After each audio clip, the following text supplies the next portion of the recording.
Maka hadirin, masya Allah, waktu kami di Vietnam ya, tidak boleh itikaf di masjid, tidak boleh.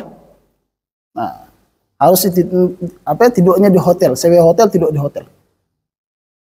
Nah, masya Allah. Kenapa ya hadirin, masya Allah? Nah, untuk orang luar negeri katanya tidak boleh, kecuali orang tempatan. Kata saya di Indonesia terserah kalian nak di masjid kami. Nah, di sekitar Vietnam kurang lebih 70 masjid ya. Satu negara Vietnam ya, 70 buah masjid.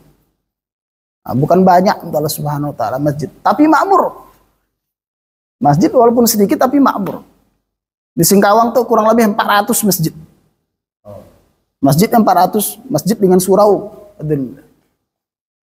Ah, masya Allah, Kabupaten Sambas ya ada 1000 lebih masjid, 1300 kalau nggak salah, Kabupaten Sambas. Nah, kalau seluruh Indonesia masjid ada berapa? Ada 1 juta masjid, hadirin. Mau lebih. Nah, di dunia itu paling banyak masjid di Indonesia, 1 juta lebih masjid. Allah Subhanahu. Ulamanya paling banyak, Allah Subhanahu wa taala di Indonesia itu. Pondok pesantren paling banyak di Indonesia. Tidak pernah kita temukan. Jadi tuan-tuan bejalan tidak pernah dan sama dengan di Indonesia tuh. Bebas Indonesia. Jamaah nak datang jalan kaki biasa boleh, Allah Subhanahu wa taala. Malam berkeliaran boleh gitu ya. Tuan-tuan kalau datang ke Thailand lah KIC tidak bisa keluar pada masjid lagi. Tak boleh, negara dalam keadaan orang perang kan, Allah Subhanahu. Lah KIC lah tidurlah kita. Allah Subhanahu. Tidak boleh keluar, siang boleh lah kita. Setiap hari tentara berjaga. Allah Subhanahu. Kita pun merasa takut. Indonesia Allah Subhanahu wa taala bebas. Masya Allah, Allah Subhanahu. Maka hadirin masya Allah, Allah Subhanahu, kita itu Allah Subhanahu dikatakan ulama. India mengatakan Indonesia itu seperti harimau tidur. Orang Islam seperti harimau tidur. Kalau dibangun tuh bangun dunia katanya. Kalau dia bangun tuh orang Islam yang ada di Indonesia membangunkan dunia. Allah Subhanahu. Bayangkan hadirin. Masya Allah. Diperhitungkan sangat Allah Subhanahu. Maka orang-orang daripada seluruh dunia yang kepingin betul dia nak keluar di Indonesia. Waktu di India saya bertemu dengan orang Perancis. Siapa namanya? Abdul Hadi nggak salah. Orang Perancis, ahbab Perancis. Nah, dia makan dekat saya. Saya tanya, kamu dari mana? Dari Perancis katanya. Dia tanya saya, kamu dari mana? Dari Indonesia. Masya Allah, doakan aku bisa keluar ke Indonesia katanya. Doakan aku bisa keluar ke Indonesia.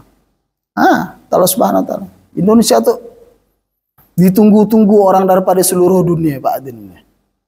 Ditunggu-tunggu daripada orang daripada seluruh dunia.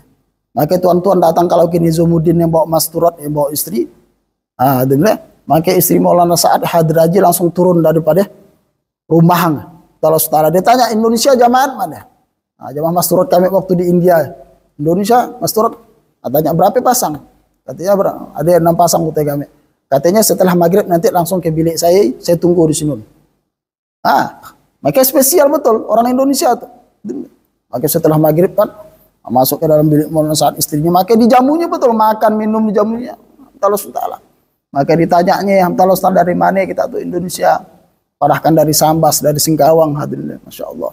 Apa amalan kalian sehingga kalian bisa datang ke situ? Allah Subhanahu wa taala ceritakan Allah Subhanahu wa taala. Masya Allah, mujahadah kalian bisa datang ke negeri kami. Allah Subhanahu. Khusus untuk jamaah Indonesia saja. Jamaah lain enggak, walaupun jamaah Malaysia enggak. Indonesia saja. Sekian. Karena Indonesia katanya senang bermujahadah. Allah Subhanahu.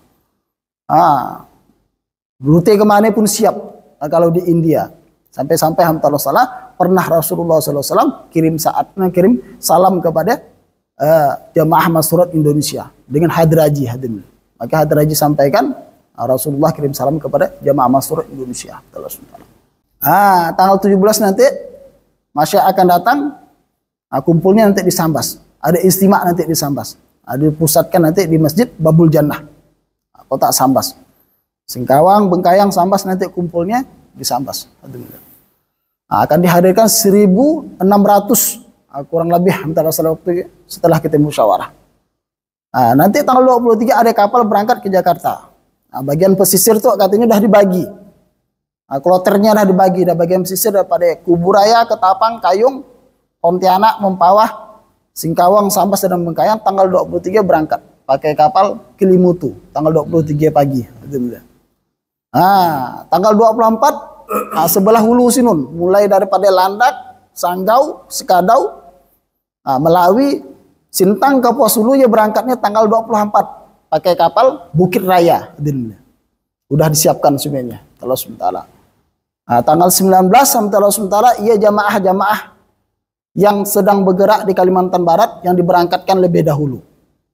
Telah dibagi nanti. Tanggal 31 mulai dibagi nanti Allah Subhanahu wa taala. Yang pakai pesawat silakan. Tanggal 26 boleh berangkat, tanggal 27 boleh berangkat.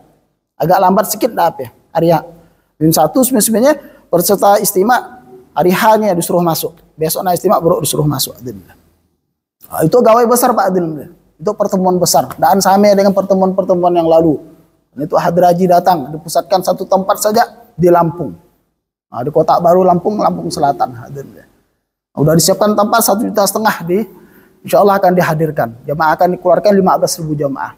Dan tempat-tempat nanti orang-orang Hawas ada tempatnya, ulama ada tempatnya, penanggung jawab nanti ada tempatnya, ruang-ruangan syura, ruang-ruangan masyah nanti ada tempatnya.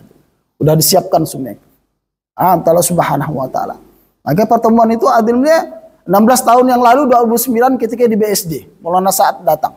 16 tahun yang lalu pertemuan, sekarang Allah Subhanahu wa taala kalau kita tidak datang maka kita rugi, Pak. Kalau kita panjang umur, masya Allah, tahun depan masih ada pertemuan. Tapi pertemuan besar betul tahun itu. Tahun 2025 itu Pak, maka tahun-tahunnya istimewa. Amerika udah selesai istimewa. Sebentar lagi itu masya Allah mulai daripada Bhopal di India ya pertemuan 20 juta umat Islam datang. Di Bhopal banyak lagi. Katanya target 20 juta di Bhopal. Setelah daripada Bhopal, Thailand, Indonesia, baru Australia istimewa. Saparnya Masyah Maulana Sa'ad beserta dengan berapa orang Masyah. Insya Allah putra dia akan datang. 3 orang putra dia akan datang nanti. Masya Allah. Maka Pak Adil Masya Allah akan dikeluarkan jamaah nanti daripada istimewa ke negeri jauh. Adil mulia, IPB, jalan kaki 4 bulan biasa akan dikeluarkan nanti. Jamaah-jamaah Masrurat akan dikeluarkan hadir. Masya Allah, 15.000 jamaah. Maka disuruh Indonesia itu untuk menggarap dunia Pak Adil. Karena Indonesia itu salah satu negeri yang tidak ada musuh. Orang-orang tuh senang kepada orang-orang Indonesia. Adil mulia. Kalau tapakut kita banyak, 5.000 US boleh keluar ke Brazil, ke Argentina, ke Peru, Paraguay, Amerika Latin. Adil mulia. Yang pakai pesawat 30 lebih jam baru sampai ke sini.